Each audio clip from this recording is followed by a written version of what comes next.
Welcome everyone, and thank you for joining us for the webinar, Career Blind Spots You Never Knew Existed, with our presenter, Jinnie Cristerna. My name is Cassie Petoskey, and I am the Assistant Director of Career Advancement for your Northwestern Alumni Association. We'll begin shortly, and we're so excited that you all are joining us today, and thank you for sharing where you're all tuning in from as we're getting going. If you haven't joined a webinar with us on Big Marker yet, you'll see that there are a few different tabs on the right-hand side of your screen.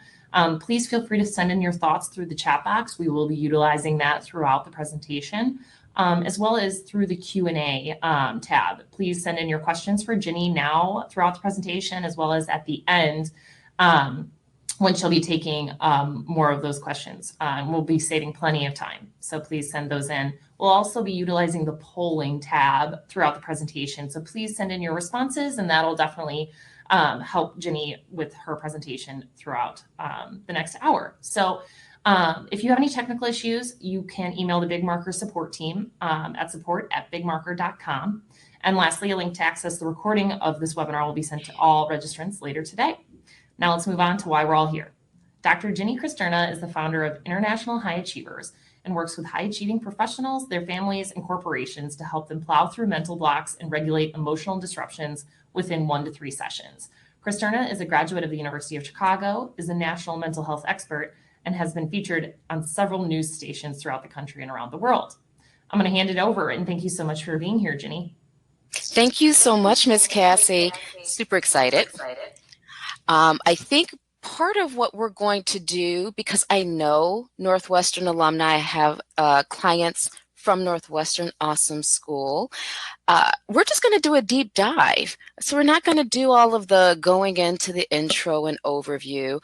And I trust that if you have a question as I go over the presentation or go through the presentation, you'll just send it over to Miss Cassie, who is just awesome with doing these webinars, and I will answer them. If it's an urgent question that needs clarifying, let her know that, and I'm happy to stop and answer that question. If not, and you just want to get some more information about it and go a little deeper at the end of the webinar, let her know that, and we'll do that at the end with our Q&A, okay?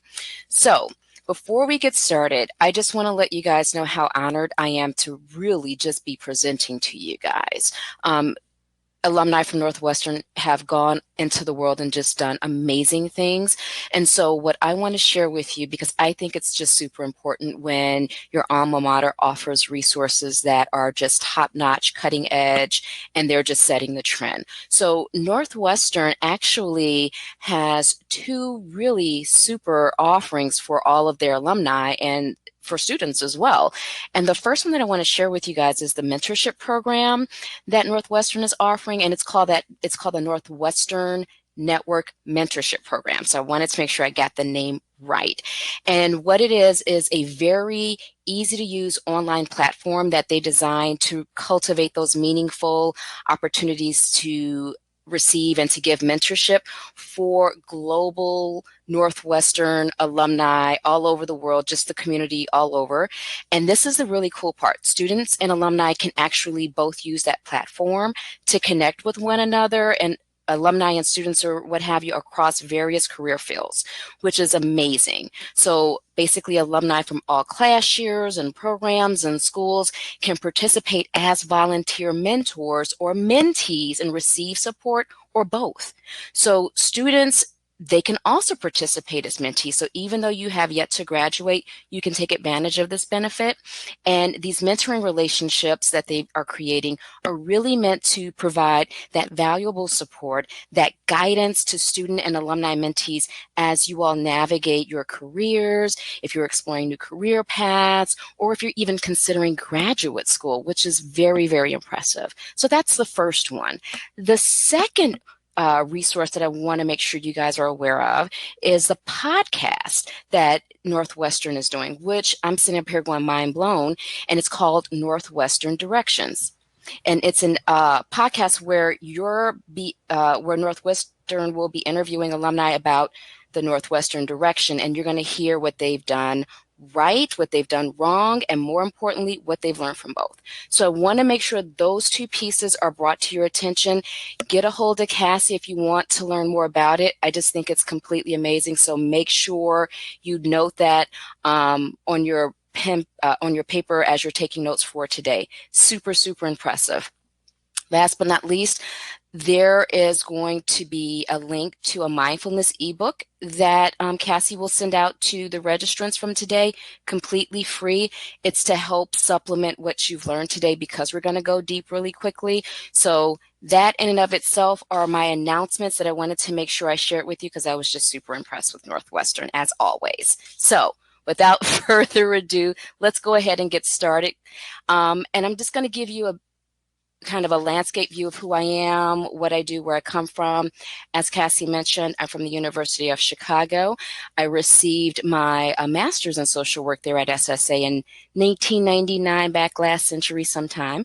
I also am the owner and founder of International High Achievers, and we do a lot of great work with high achieving folks and their families and their communities, a lot of mental plowing of the grass and the weeds, if you will. So all of that great stuff that we know you can do, you're going to do it better than you've done it before. So it's really about helping you to step into your light, do what you do best, and be amazing at it. I am an ordained minister. I received my doctorate in Rohan therapy from Delphi University. I was on the Alumni Board of Governors at the University of Chicago for 5 years, and I was a former sports psychology consultant for USA Taekwondo Olympians.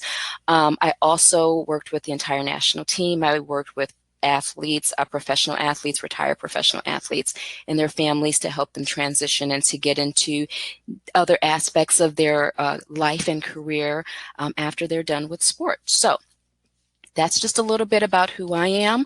And again, super excited to be here with you guys. So let's go ahead and jump right into it. So basically, when we talk about career blind spots, we're talking about your ick. These are the things that we don't really like about ourselves, but we probably don't know it. And ick is really distasteful to us and to other people as well, because it's our shadow. It cuts us off from being who we really are. It cuts us off from creating the things we can create in our lives that we know we have the potential to do, but for some reason in the ephemeral way we can't see, touch, or feel it. We don't know how to access it. So we're not going to talk about getting rid of your ick, of your blind spots. We're going to bring light to those spaces, to those shadows, to those areas that you really can't see because it's right outside of your periphery. And we're going to transform that and we're going to turn it into gold. So we're going to do a little alchemy today. And for those of you who have yet to grab some paper and a pen, I want you to really, really quickly do that or type it on your iPad or whatever technology you use. I'm past midlife, so I'm not able to keep up with technology so well, but you know what you need to grab in order to take some notes because this is going to be really fun and we're going to go pretty fast. So with that said, let's go ahead and move into the blind spots that you probably were unaware existed within your own sense of self. So, but before we do that, before I tell you these blind spots, I want to ask you a question. So, Miss Cassie, let's put up the first poll. I want to know, do you feel or believe that you're missing out on opportunities in your career, but you're just unable, for whatever reason, to identify a concrete reason? And I want you to tell me yes, no, or I'm unsure, I'm not able to say for sure right now. So we're going to have that as our first poll question. Great. And Jinnie, we're getting some responses in. It looks like majority of people are responding yes, a few no's, and about a third of the people are unsure. Okay, great. So if you are saying, yes, I know I'm missing out on some opportunities in my career, beautiful. This is going to actually hit you like a ton of bricks in a good way because you're going to go, oh, aha, yes, yes, yes. For those of you who said, no, I don't feel like I'm missing out on opportunities, that's great. That means you're present and you're doing everything that you can. This webinar is actually going to bring some light to other areas where you can maximize even more of those opportunities that may be present, but may be out of view for you. And for that third group who said, I'm unsure, I'm not really sure, this is going to benefit you as well, because you're going to start to think about ways in which you can help yourself and really rise to the occasion of taking advantage of those opportunities when they present themselves, or even creating new opportunities when you see a moment in time where a need is there with no solution. So this is going to benefit everybody. So again, let's go ahead and let's move into those career blind spots. So when we talk about the career blind spots, we're talking about 4 very universal fears, which are getting to the heart of whatever the problem is that you might be experiencing. And then that 5th one is always the wild card, and you'll find out what that is in just a moment. So the first is the fear of failure, which everyone has heard of in some way, shape, or form, especially if you're in your mid-level career. You're going to be looking at the fact that you feel at some core level you've got no chance. I would fail at anything anyway, times maybe 1,000. So why even bother? I'm afraid that I'm not going to be successful anyway. The second one is fear of abandonment. And that's that abysmal, thrown away and forgotten type of feeling. Like, why would I even try? No one's going to remember. It's not going to matter. People aren't going to appreciate what I do, kind of thing. The next one is that fear of nothingness. This fear is really, really deep, because it is that obliteration, that you're beyond existing. And then we have the fear of death, which is not existing at all. You just have no feeling.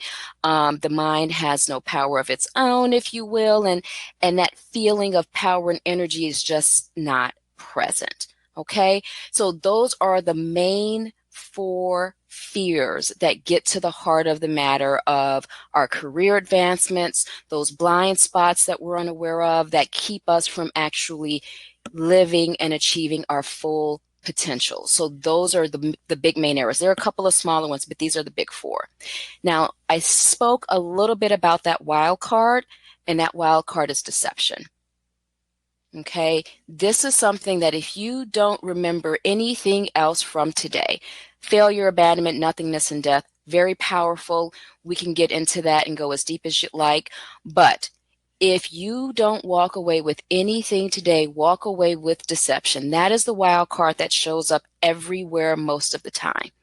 All right. And we're going to talk about more, about what deception is, because it will fall into what we call dissonance.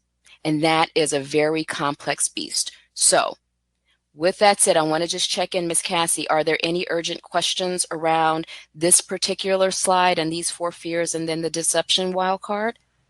We are good to keep going right now, but definitely feel free to send in any other further questions as we keep going. Okay, perfect. So we're going to go ahead and move forward, everyone. So we're going to talk about the first fear, which is the fear of failure. Now, you're going to notice on the left side of your screen, there's 3 little areas: thoughts, feelings, and behaviors. Now, one of the things that people always ask me is, Jinnie, how is it that people get results so quickly, and they're sustainable, they're long lasting, they are pretty permanent, if you will? And it's because you need to identify a core thought, a core feeling, and a core behavior.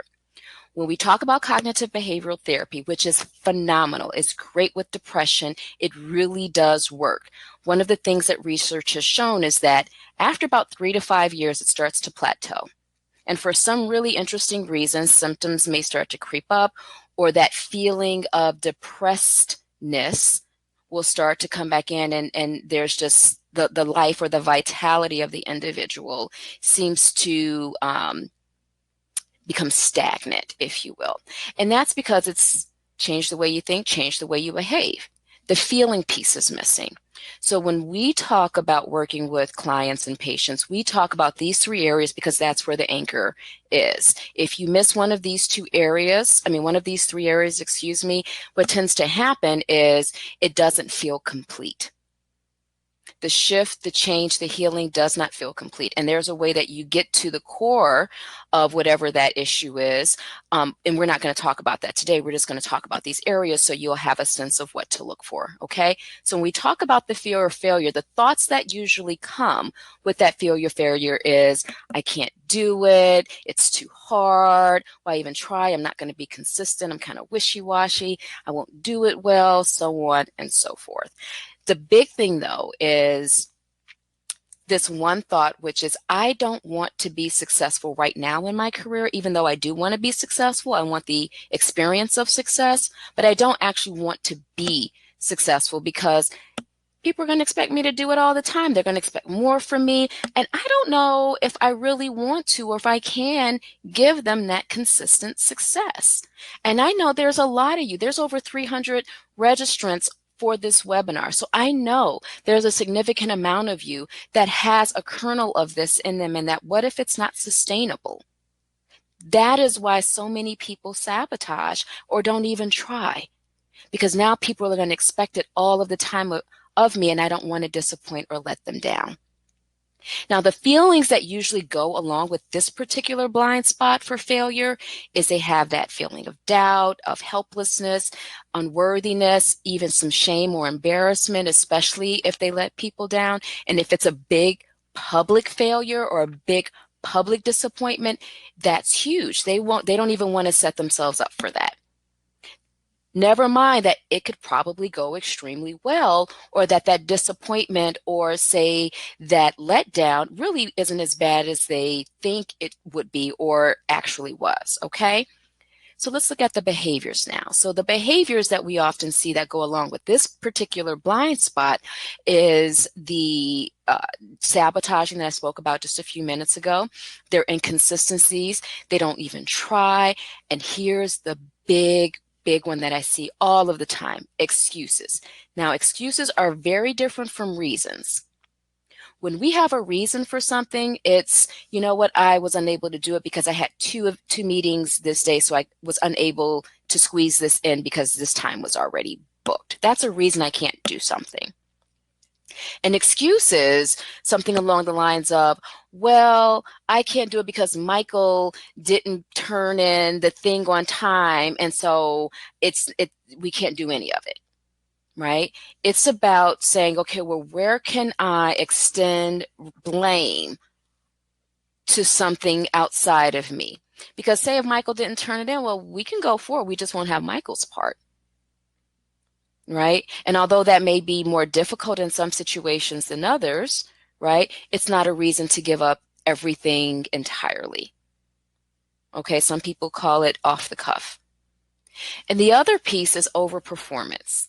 When I have to continually go out and do more than what I'm expected to do because I don't want people to doubt me, that's that overperformance. It's like shooting for the stars when what we really needed was, just this thing right here. And you could have expended that energy, doing something more progressively that built on this one thing that we needed, instead of going all out. It was just like, oh, it's just a kid's birthday party, and we went and hired the circus, right? We don't need all of that. Okay, so they tend to overperform in an effort to prove themselves. So that's the fear of failure. Now, when we move on to the fear of abandonment, that's another blind spot. And people will probably be asking in this webinar, you know what, I'm not bringing my mommy and daddy issues here. What do you mean abandonment? I'm not a kid. Well, we do bring that. We always bring our kid with us, whether it's the shy kid, the angry kid, the bully kid, the whatever. Okay, we always bring them with us. So let's talk about the thoughts when we have that blind spot of abandonment. We don't want anyone to abandon us. And basically what we're thinking is, I'm going to be left behind and there's not going to be any use for me. People only like me because of what I can do or what I have or what I bring. Or people will forget about me and everything that I've done for this company, everything that I've done for this team. They're just using me. And this leads and feeds into that fear of failure, because now I have to prove myself. I have to always maintain and prove my worth instead of knowing that it's there and using it consistently in a sustainable fashion. So do you see how it's starting to tie back in and they all feed off of each other? Now, the feelings that tend to go along with this blind spot is unworthiness, maybe some jealousy, resentment, definitely a lot of anxiety and uncertainty. And there's usually this kind of seated core feeling of being unlovable, not wanted. Like no one would ever want me on their team. Like, of course, no one would work with me just because I'm good. It has to be something really, really, really special about me, or they have to be very desperate or really need my help because no one would really like me as a person. They just like what I do. And that pours over into your professional relationships and your careers at work. Now, the behaviors we tend to see are the flip-flop behaviors. Like I switch my opinion and my thoughts depending on what group I'm around, what committee I'm on, what the mood is. I don't really stand in my own space, stand on my own square. So they might be bullying, or maybe they're very, very needy. They don't question anything. They just kind of follow the herd. And that's because they don't want to be alone. They don't want to be left behind. So those are the thoughts, feelings, and behaviors for that particular blind spot that tends to come up. As we move into the third blind spot, that's that fear of nothingness. And basically, before we keep going, Edward is writing in asking a question about fear of failure. Do we have time to talk more about the overachieving piece in the fear of failure? Yes, we do. What's his question about it? He's just asking if we can talk more and maybe go deeper into the overachieving factor in the fear of failure. Sure. And so, Edward, I'm glad you asked the question because that is a piece that kind of ties into all of the other blind spots. When you overachieve or overperform, there's usually a little bit of each of these blind spots that are present. But the failure that we experience, or that fear, excuse me, that we experience around failure when we're overachieving has a lot to do with whether or not we are worthy, whether we're good enough. And we need that feedback from the environment because there's usually a part of us that doubts it. Mm-hmm. So we need that to be mirrored back to us in a way that kind of gives us a touch point. So it's almost like when, say, a new person comes in and they're looking for that consistent and constant feedback.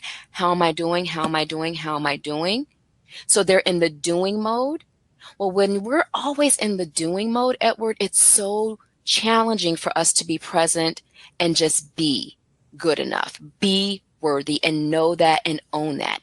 When we can be, now we can step into our light.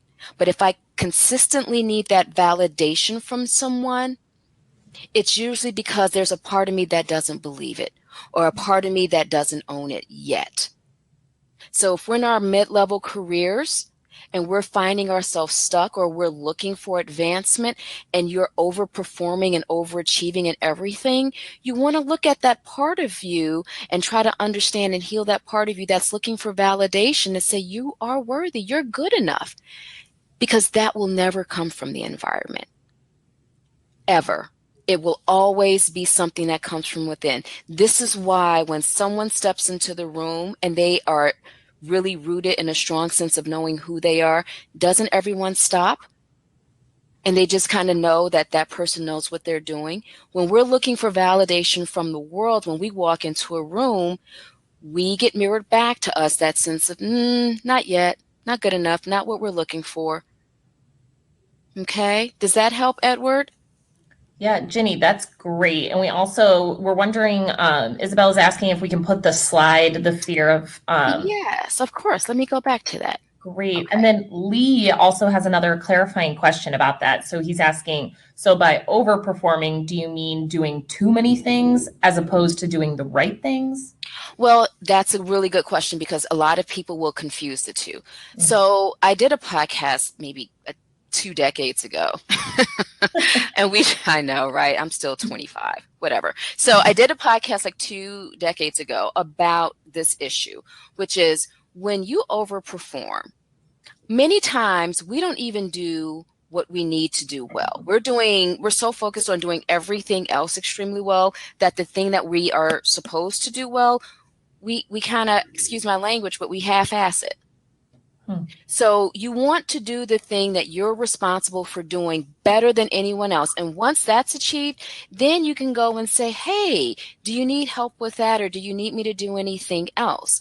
Most times people will just blow through, right? The thing that they're, people are looking for them to do. They'll just kind of blow through that. And then they'll do everything else and just be, amazing. And it's like, well, that's not what we asked you to do. We asked you to do this. Hmm. And then that's when feelings of, not feeling appreciated or, worthy start to come in. It's like, well, did you do what people were really wanting from you to do? Because if you did, then when you do additional things, right, because you're going back to people and saying, hey, this is done. Did you need anything else? You're now actually doing things and participating in ways that are helpful. Usually when we're overperforming, we're really not doing anything that other people find to be extremely valuable. We're doing other things that we think people find valuable, but it might not necessarily be the case. Hmm. Yeah, Does that make sense? that's really interesting. Great. And Isabel is wondering if we could spend a little bit more time on the fear of abandonment slide. Maybe just take another look at that as we go through. Absolutely. Yep. So Right. let's go back to this one. Was there anything specific, Isabel, that you had on this particular slide that you wanted to ask about, or do you just want a little bit, maybe another example or so? Yeah, she said not really, but maybe an example as we take a closer look into this slide real quick. Perfect. So when we are at work and say we're managing a group of people or looking, to be promoted, what we might do is we might say, okay, I did this, I did that, and you are constantly reminding people of what you've done, right? Or you are saying, hey, you should have done this because this is what we've always done, and this has always worked. This is what worked for me, and this is what worked for my team, and this is how, right? That's about abandonment. That's about either abandoning you as a leader or as a team member and they don't want to work with you, or abandoning a thought or an idea out of fear that, and you're afraid that, okay, nobody's going to remember it. It didn't mean anything, right? So when we're really aggressive and trying to connect with people by force and getting them to stay with us, or we're really clingy and going, you're right, you're right, you're right, that's the abandonment playing out. Hmm. That is, I don't leave me. I want to be here. And this comes up a lot when, companies are announcing a layoff.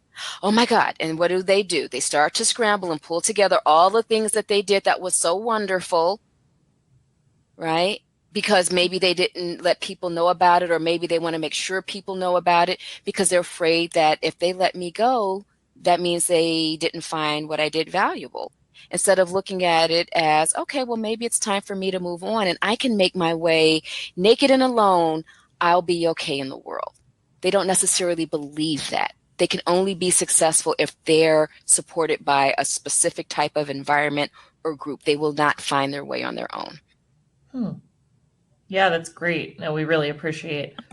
Um, and Tim C is writing in some paranoia as the transition plays out. That's right. Oh, perfect catch, Tim. Excellent catch. Definitely Mhm. paranoid. I might put that on my slide for the next one I do. That's great. Yeah, thanks, Tim, for sharing. Perfect. Well, that's all of our comments and questions at this point. Okay, excellent. Great. So keep doing that, you all. If there's something that comes up, let me know. Let's go back and let's go ahead and clarify that because, again, we're doing some deep dives here. So these are fantastic questions. So as we go into that fear of nothingness, a lot of what comes up in the thoughts are, I will be just obliterated and destroyed. I can't even be good enough to be bad, right? I don't even, it's like, I believe, oops, there we go. I believe Hitler was one of those people. He was an aspiring artist, if you will. And the most offensive thing that you can do to an artist is they're not even bad. Like, let me be a bad artist. Let me be a good artist, but don't just let me not be, a nothing artist, right? And if we look at our worlds and our careers, right? I just want to matter. I mean, give me some feedback, even if it's the bad stuff. How many times do we ask for that? How many times do we say, just tell me the truth? Because we want to know. But if we are not even memorable, that cuts to the bone. Okay? I don't matter. It doesn't matter what I do. No one's ever going to pay attention. No one's ever going to take notice. Okay, so those are usually the types of thoughts that people have in this space. The feelings are, I'm just drained. I can't do it. I'm always tired. And other people may feel drained around you. And for those of you who do work with a number of people or have had experiences in the workplace, you might be the one that's draining, or you might have experienced people whenever they've come around you, you just were really tired after that conversation. There's that numbness there, that never-ending black hole that's insatiable. No matter what you do, it's just not enough. And they just constantly just drain you and drain you. Tell me, tell me, tell me, give me, give me, give me. I just want to be around you. I just want to bask in your light, in your aura. Okay? And it's a sense of dread. So this is one of those things that most people are completely unaware of. This is a blind spot that is very, very dark. And it's like, I don't even know that I suck the energy, out of people. It's like being a vampire. And we've either been that when we were at a low point in our life. I know I was. And I know that I can be if I feel really low. Or we've been around people like that. No one is above any of these blind spots. Everybody has them. That's the beauty of it. Everybody does this. It's that we're not aware of when and how we do it. That's what this whole webinar is about, to wake up and become aware of how you do these things in your life so you can shore them up and you can gather the gold. Okay? Now, what are some of the behaviors? Well, you don't even say anything. You just kind of fade into the background, become really quiet. Maybe you're just a yes person or a welcome mat, right? Maybe you start to just accumulate things, buying purses or cars or boats or houses, or taking trips so you can talk about them and brag about your lifestyle, right? Because there's nothing inside of me, so I have to have things outside of me to shore me up. I remember a time when people, I would get patients and they would say, guess who my therapist is? My therapist is Jinnie, and blah, blah, blah. And somebody else would say, well, my therapist is so-and-so, and my analyst is this, and my analyst is that person. And it was a trend. It was trendy. It was cute until they got to these spaces. And then they started to realize, oh my God, I've been propping myself up to make myself look like I'm a good person, like I'm a decent person, like I'm a self-aware person. And I've been acting as if I am, but I really was covering for I don't know. I don't really know how to do this stuff. I don't really know how to be discerning. I don't really know how to have wisdom or lead. I've just been faking it, hoping that it just hits me like a ton of bricks one day. And so now the shift that we're seeing is that people are saying, look, I don't need a new purse every month. I don't need this fancy car. I really need to do my work. And instead of buying these things out here that lose its value, what I've noticed is that more people are starting to invest in themselves in different ways, developing that self-awareness. And because they don't want to do this for forever, they're looking for the best of the best. They want to do this work with someone who's been there and done that so many times. It's like the therapist needs to go to hell and back so often that they have frequent flyer miles. And they know the way there and the way back, so they don't have to keep staying stuck in this place, or they can learn how to get themselves out of this place, which I think is a beautiful thing, because cars, money, toys, houses, those things can be taken away from you at any moment. But what you know about yourself, what you're aware of, and what you can learn to create with your gifts and abilities, no one can ever take that from you. So that fear of nothingness is very, very powerful, but not after you start to shine light and awareness on it. Okay? So, Ms. Cassie, any questions about this slide? Great, Ginny. We have some questions coming through, and I wonder, we have two questions on career changing late into their 50s. Mm-hmm. And then someone asking about wanting to be successful, but maybe not right now. And, if they want to take some time with their kids at this point in time, but they don't want to give up time with them right now, so they'll pursue success later. Is this counteractive to success? So I Right. wonder if we want to take these now or if you want to wait and get through your blind spots. Totally up to Let's you. get through the blind spots for those two because those are Great. great ones that we can incorporate with the other two that we're going to talk about. So can we bookmark those? Perfect. Sounds Okay, great. awesome. All right, so let's move on to the last, what I call vault, or the last blind spot in the fear section, which is death. Now, it doesn't mean a physical death. I mean, it could for some people, it's very real. But we're talking about something else, right? So the thoughts around fear of death in your career or professionally is, I don't want to get laid off. You don't make me go away. I'm not done yet. I haven't done everything I wanted to do. So it can sound very much like a physical death, but these are the thoughts that we have around our careers. These are death thoughts in a metaphoric way. Like, I have been cut off from doing something that I have yet to do, or it's foreclosure in some way, if you're thinking even more psychological, right? And that whole point or issue around being acknowledged for what you did do, right? That's connected to that fear of abandonment. But if we continue to have a deep blind spot in those areas, it can be tied to, and it has a strong connection with, that fear of death.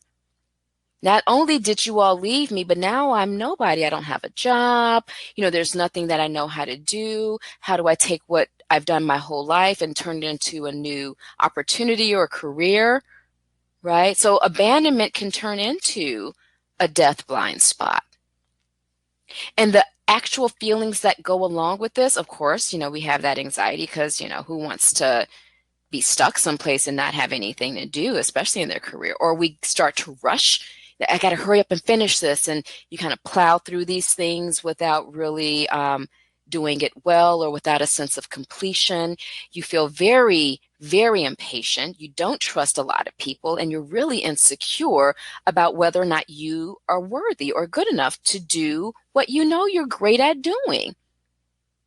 Okay, so we start to look at these feelings in a different way now, because now when we start to get into these blind spots, you'll start to get the essence of the nuances that go along with each blind spot. So anxiety isn't just anxiety.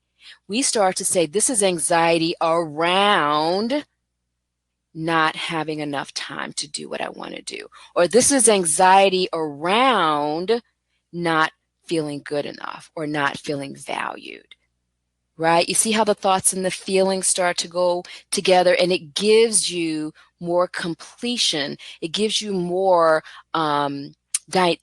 information around the dynamics of what that emotion is connected to. That's where the magic is. That's where the alchemy starts to really get cool.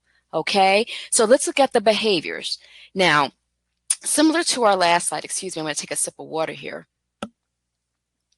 Similar to our last slide, people can really be bossy or rude and, kind of just mean. Okay. They can also be very kind of helter-skelter, all over the place and scattered. They can only want to work in a closed system, right? I only want to work with the people that I know, like, and trust, people that agree with me. Right? They kind of ask for these validations, and they might be overly accommodating. So this fear of death blind spot brings in the other three in a way that's a lot heavier. So it's almost like the other three have spiraled out of control, and it's gone into this dark, dark place. It's kind of like the bottom of the ocean. Okay, where it's just very heavy. You can't really see anything. It can feel very dark. Okay, so those are like the four main blind spots that are pretty universal, regardless of where you come from. And each of us kind of go into all of these at some point. Most people don't touch the blind spot of the metaphorical death. until unless they've not addressed the other three. So most people will come in before it gets out of control with the other three. But it is not uncommon for people to start working on themselves when they get into this place where they don't have a choice. But it's always good to have a choice. Don't wait till you get to this place. But if you're there, definitely reach out. Okay? So let's move to our wild card. And I like to call it our wild card because it's crazy. It could be crazy making to try to figure out what started where and what belongs to who. And, is this true? Did I really do that? Or did you do that? So deception is always the joker. And it's the dissonance that we have when we, for example, have this tension between two different ideas or two different opinions or beliefs or attitudes about something. So say we think one thing, but we actually behave in a very opposite way. That's called dissonance. And it's like trying to resolve it, trying to, reconcile a checkbook. You can't do it because what you believe to be true or think to be true is in stark conflict with what you actually do. Your behavior does not match up with the thought or the feeling. How are we with questions, Miss Cassie? So far, we're doing really well. I think we're excited for this deep dive into deception. Yeah. So let's talk about the thoughts. This is the only thought that lives in this space, and it is all-encompassing. No one can ever know the truth, especially me. I can't know that I am incorrect. I can't know that I am at a contentious place within myself. It's going to always be you. And I don't want anyone to know how I really and truly think and feel. I don't even want to know how I truly think and feel. This is why justification happens all the time. This is why I can do it, but you can't. That's dissonance. That's deception. This is the moving goalpost. This is always the hardest one to address, and we all do it. There's a difference between discernment and justification. And most people don't know what that difference is. That is what we call the gray space. Okay? Now, the feelings that go with deception is confusion. Some people will call it gaslighting or whatever. There's that fear and that guilt or that shame around, oh my goodness, what does this mean about me? Does this mean I'm a horrible person? Right? There's a lot of jealousy and defensiveness there, even a lot of rage and this kind of manic, thought and behavior of cleaning things up and making sure that people understand what you really meant versus what they thought you meant and what you really did versus what it looked like you did. This is always going to feel like you're in crazy town. And people, when they're around someone who's in a dissonant space, they avoid them like the plague. Whenever someone calls you out on what you've done, and let's talk about the behavior. This is where that blame, manipulation, excuses, judgment, cover-ups, all of this stuff, lies, special privileges, I can, you can't, all these things from all four of the fears. This is what we see, but it is so blatant that now I can see, sense, or feel it. The only thing that's missing is I can't put a name on it. And here is now the name. It's deception. It's dissonance. It is when two tensions exist within an individual. It's usually at a thought and feeling level, and it's in direct conflict with the behavior. So if I say I love kids, which I really do, everybody, but I go out and I just brutally abuse kids, I can't really love kids. But if I say I love them, that's why I beat them, it's like, well, that's not really love, right? So now we don't, call it hypocrisy because that makes people defensive, right? It keeps them in this deception tank. We call it for what it is. It's dissonant. What you think and feel is in stark contrast to what you do. And when we're aligned, we call it consonance. So if I feel like I am a piece of crap and I don't deserve anything good, whenever something bad happens to me, that has just validated my thought and my feeling. So now I'm in consonance. Even though it's a crappy place to be, it's consistent. But when I think that I am a piece of crap and I don't deserve anything good and something great happens to me, what is the number one thing people say? Oh, that was just a fluke. That doesn't happen all the time. That's just a once in a lifetime. It'll never happen again. That's called dissonance, and they have to justify their thoughts and feelings and rationalize it using some type of justification. The only reason this happened is because it was an accident. So some people in pop psychology and pop culture will call that law of attraction, whatever. That's why we don't get a lot of good stuff, because we don't believe. But when we believe a lot of good stuff happens, we get a lot of good stuff. Okay. So I'm taking kind of the pop psychology of what we've been bombarded with, and I'm kind of giving you all the nitty gritty of it and how this works and how it works more effectively than using the pop psychology lingo.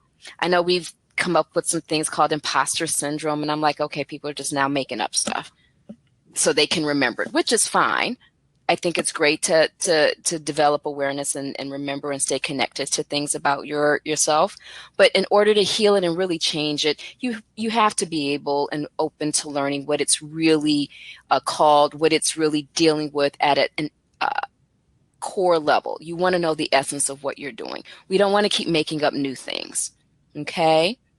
So that is deception. Now, Ms. Cassie, I want to put up another poll, and I want people to answer, what is the hardest thing for you to identify on your own?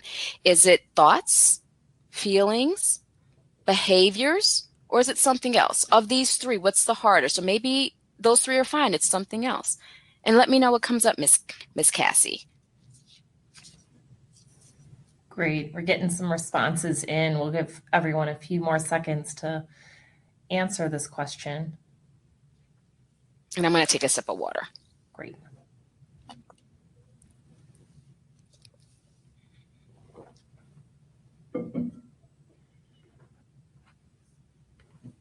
Great. It's looking like a lot of people are having a hard time with behaviors, and then feelings. We have about almost 30% are selecting feelings, and then right around 13% of people are at thoughts and something else as well.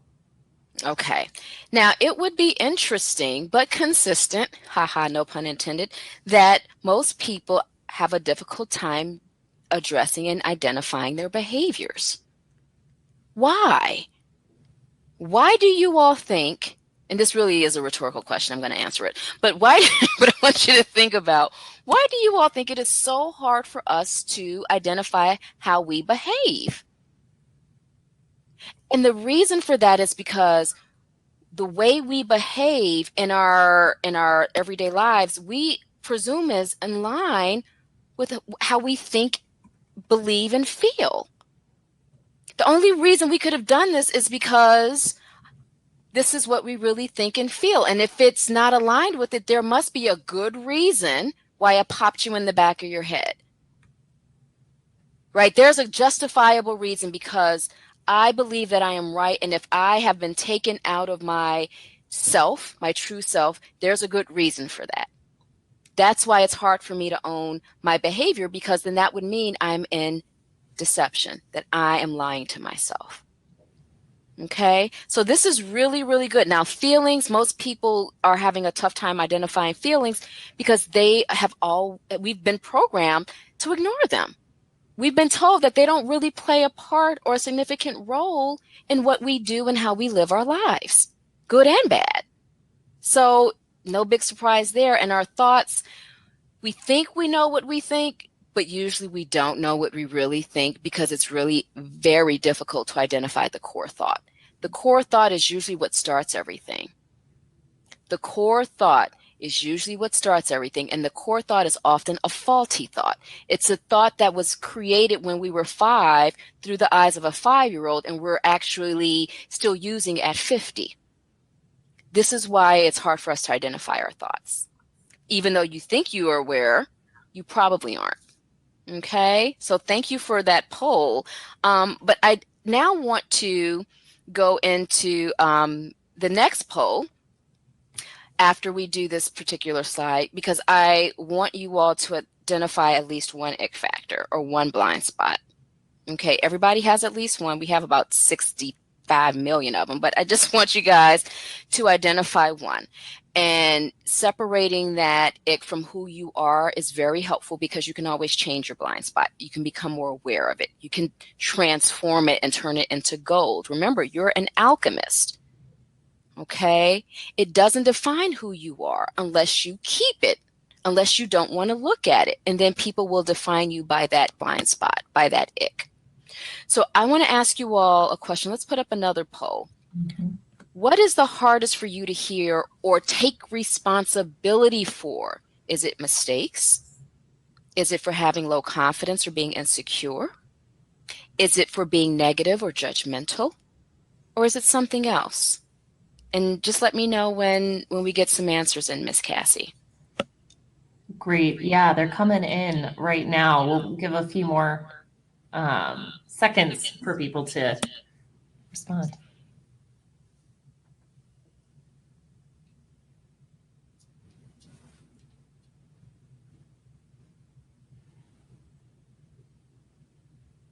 Great. It looks like most people are coming in at insecurity and low confidence at 43% right now. And then almost 30% are saying the judgmental and negativity piece.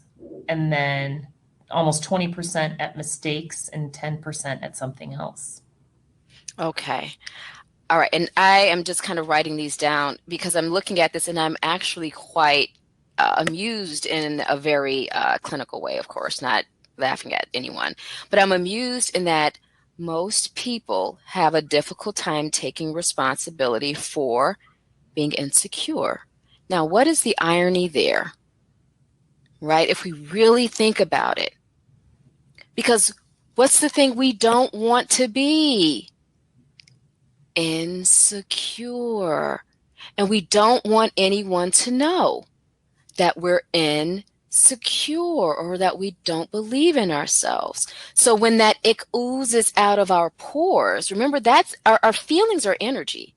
Everything is at a vibration. If you guys have heard of Hawkins, Power versus Force, excellent book. He has mapped consciousness in a way that tells you where you vibrate or where you resonate depending on the emotional state that you're in.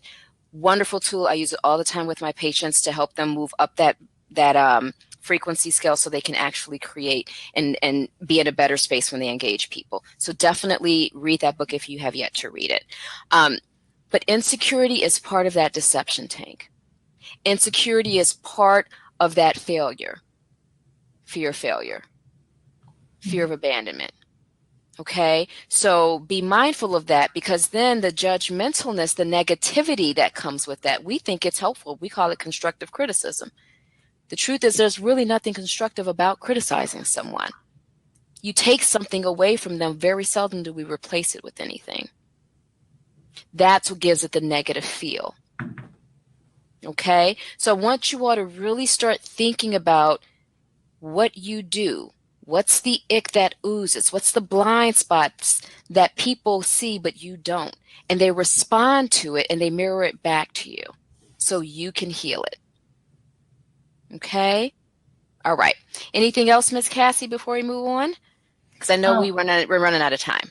Yeah, we're running out of time, and I definitely want to get to some of these questions at the end. So why don't you keep going, and then we'll take these at the end. Perfect. So let's do your first blind spot. This is how you guys are going to start identifying your blind spots. All right. You're going to get a journal or some pen and paper. And what you're going to do is you're going to pick the strongest negative feeling or emotion or thought, and you're going to write it down. Something that you want to work on, something that's kind of low hanging fruit. Everybody's always told you about it or you knew about it. Then you're going to identify the corresponding negative thought or feeling. and you're going to write it down. So you might start with a feeling, you might start with a thought, and then just pick the corresponding one, okay?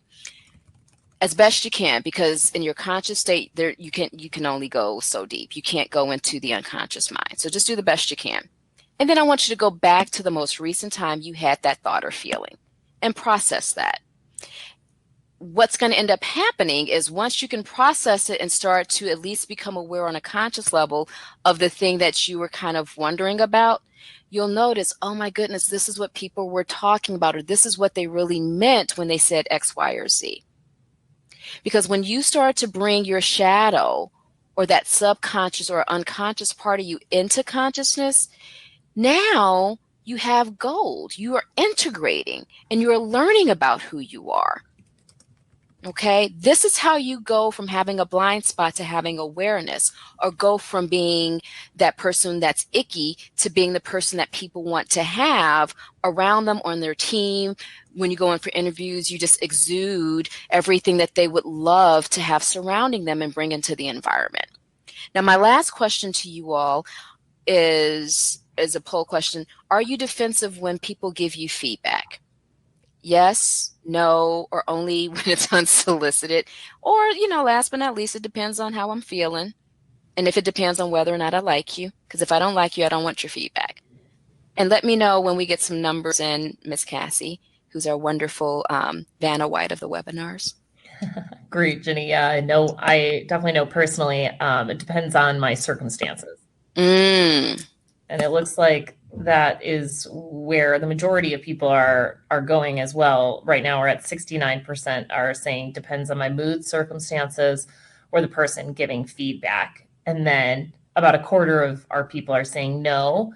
And a few are saying yes, and only when it's unsolicited. So some interesting. Okay. Yeah. Now, that last one depends on my mood, circumstances, and if I like you or not. That's that deception tank. Because it shouldn't matter who gives it to you. If it's true, it's true. Timing, yes, is everything. But when you increase your self-awareness, timing is everything. Because as soon as you get it, that was a time for you to have it. Does that make sense? Mm-hmm. Okay. So with that said, now what you want to do is identify the behavior. Once you've processed that, you want to identify the behavior that you would like to have instead. Write it down. How the feeling that you would like to have instead. You're going to write that down. And the thought that you would like to have to go along with that feeling and behavior. You're going to do that for 30 days. That's going to be your affirmation. This is how a true affirmation works. I mean, it works better when you're kind of in a meditative state doing this, identifying close to the core thoughts, feelings, and behaviors. Okay. But this is the second best thing you got if you're going to do it on your own by yourself. This is what a true affirmation is. You're going to anchor it with a new thought, new feeling, and new behavior. This is the essence of hypnotherapy that I do. You go and you get as close to the core faulty thought, feeling, and behavior, and then you're going to replace it with a new one. Instantly, you're going to do a switch. No one replaces it for you. While you're in that meditative state, you will actually do it yourself. That is instant, so people get results with that within a day or two. This one, you're going to do it for 30 days because it's going to take a little longer because you're dealing in the conscious mind and you're not getting close to the core thought. But this is going to give you a taste of what that's like. Okay? So that's it. I hope I didn't bore you guys too much, and I'm so sorry. I think I'm bumping right up against our time, Miss Cassie. Please forgive me. No, Jinnie, this has been awesome. So great. And we definitely have some questions that we didn't get to, which is totally fine. This was a lot of really great information. I've been writing them down. And Jinnie, I wonder if you might be open to giving some responses or some thoughts on those after that I can include in our follow-up email. Absolutely. And if they, want to, because they're going to get an email from you with that link to get the free ebook. It's like 70 something pages or whatever. Mm-hmm. And it's, they can just download it. The nice thing about it is if you guys want to talk with me for about 15 minutes, just complimentary, please let me know. I'm happy to answer your questions completely on my end that we ran out of time. So I'm happy to honor that. that service and answer questions that people might have. So absolutely, whatever makes people, whatever allows them to get what they need, I'm happy to serve. Perfect, Jinnie. Well, thank you so much. We had a few more questions on the book you mentioned, and other things like that. So I wrote them all down. We'll make sure that we include that information in our follow-up email. But Jinnie, thank you so much for all of this great information. It's been so great to spend this last hour with you. And thank you, of course, to everyone else for joining us. And Jinnie, if there's nothing else you would like to add before we end for the day, I can share where we can find our upcoming webinars. Absolutely. Just, visit my website at highachiever.net if you want to learn more about what I do. If you have questions, feel free to reach out to me. I'm happy to talk with you for 15 minutes. And whatever you do, step into your power, step into your light, sweet souls. I surround you all with all of my unconditional love, and I wish every last one of you pleasant journeys. Awesome. Thank you so much, Jinnie. And to find all of our upcoming and archived webinars, you can go to our website at alumni.northwestern.edu/career webinars. Have a great rest of your day and go Cats.